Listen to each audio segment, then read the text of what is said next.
What's up, fishing friends and family? I'm Zeag, and today I'm going to show you how I'm going to make a new spray booth for my airbrush. I also made a new bench. I was going to make one from scratch, but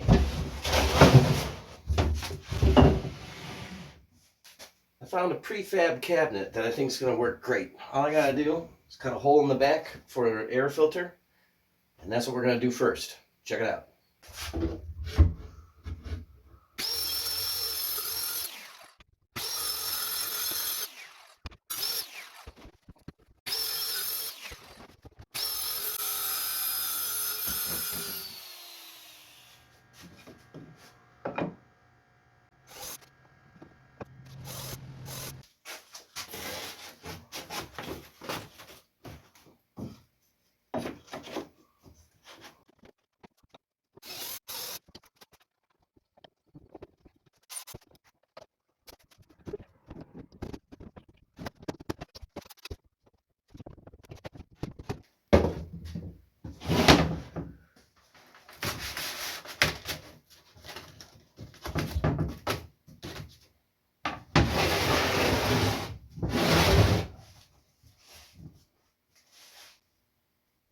It's snowing right now where I live, and my furnace is on.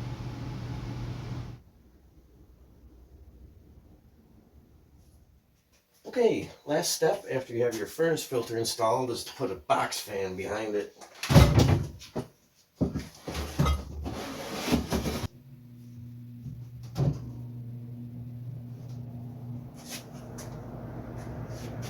And put all your paints and stuff in there. Let's test it. Sweet.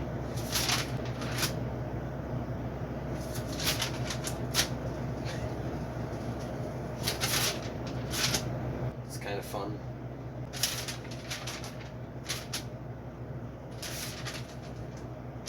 Well, that's about it for this video on how I built the spray booth. I think you get the idea. Just a box with a hole and a filter and a fan, and you can really catch a lot of this overspray from your paint.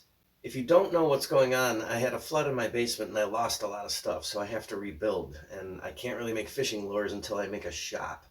So for now, I'm going to keep making short videos of things I'm building around the shop, and then we're right back to fishing lures as soon as I can, I promise. As always, I hope you're building things too, and we'll see you in the next video. Please like and subscribe. Thanks.